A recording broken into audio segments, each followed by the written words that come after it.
किसी से कोई काम कराने का संसार में केवल एक ही उपाय है।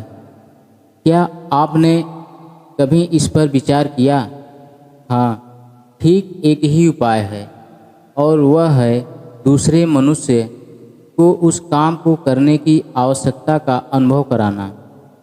कोई ऐसा ढंग जिससे वह अनुभव करने लगे कि यह काम करने की उसे स्वयं आवश्यकता है। याद रहे, इसके सिवा दूसरा और कोई उपाय नहीं। यदि आप किसी की छाती पर रिवॉल्वर रख देंगे तो वह आपको अपनी घड़ी दे देगा। आप नौकर को बंदूक का निशाना बनाने का डर दिखाकर उससे अपने सामने काम ले सकते हैं। आप बालक से जो काम कराना चाहें धमकी या डंडा दिखाकर करा सकते हैं, परंतु इन कच्चे उपायों की प्रतिक्रिया बाद में बहुत बुरी होती है। आपसे कोई काम कराने का एकमात्र उपाय यह है कि मैं आपको वह वस्तु दे दूं जो आप चाहते हैं। आप क्या चाहते हैं? वायना का प्रसिद्ध डॉक्टर सिगमंड फ्रॉइड, जो 20वीं शताब्दी का विख्यात मनोवैज्ञानिक है, कहता है कि आप और मैं जो भी काम करते हैं उसकी चालक दो बातें होती हैं: काम प्रेरणा और बड़ा बनने की लालसा। अमेरिका का अति गंभीर दार्शनिक प्रोफेसर जॉन डीवे यही बात थोड़े भिन्न शब्दों में कहता है। उसका कथन है कि मानव प्रकृति की गंभीरता प्रेरणा महत्वपूर्ण होने की लालसा है। इन शब्दों को याद रखिए, महत्वपूर्ण होने की लालसा, ये अर्थपूर्ण है। आप क्या चाहते हैं?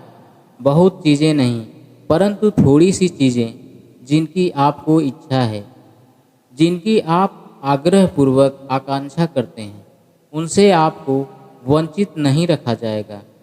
प्रायः प्रत्येक स्वाभाविक युवक ये चीज़ें चाहता है: स्वास्थ्य और जीवन की रक्षा, भोजन, निद्रा, रुपया और वे वस्तुएं जो रुपये से खरीदी जा सकती हैं, मृत्यु के बाद परलोक का जीवन, काम वासना की तृप्ति, अपनी संतान का हित, महत्ता का अनुभव।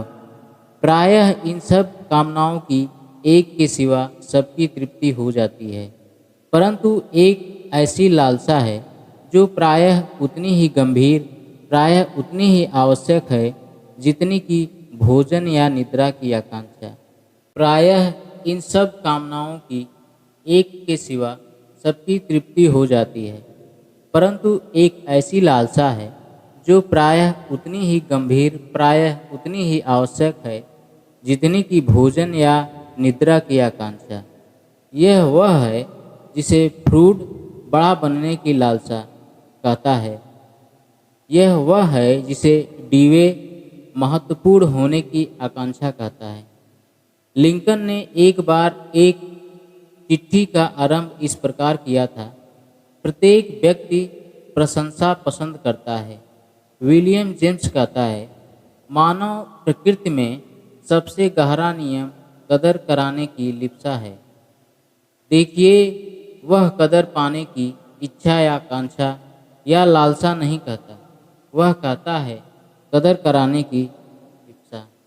यह मनुष्य प्रकृति की एक निरंतर दुखी करने वाली और कभी न झिझकने वाली क्षुधा है, जो दुर्लभ इस हृदय की क्षुधा को ईमानदारी के साथ शांत कर देता है। वह लोगों को अपनी मुट्ठी में कर सकता है और उसके मरने पर यम को भी खेद होता है। मनुष्य समाज और पशु समाज में एक बड़ा अंतर है, वह यह कि मनुष्यों में अपनी महत्ता के अनुभव की आकांक्षा रहती है, पर पशुओं में नहीं। महत्व के भाव की इस आकांक्षा ने ही एक अनपढ़ दरिद्रता के मारे पंसारी के मुनीब को कुछ कानून की पुस्तकें पढ़ने की प्रेरणा मिली। पुस्तकें उसे एक कबाड़ी से खरीदे हुए पीपे की पेंदी में मिली थी। आपने संभवतः इस पंसारी के मुनीम का वृत्तांत सुना होगा। इसका नाम लिंकन था।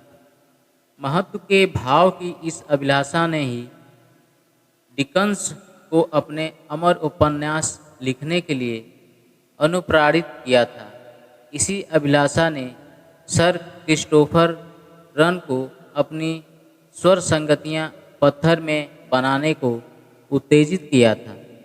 इसी अभिलाषा ने रॉकफेलर से करोड़ों रुपए इकट्ठे कराए जिनको उसने कभी खर्च नहीं किया, और इसी आकांक्षा ने आपके नगर में सबसे धनी मनुष्य से इतना बड़ा मकान बनवाया।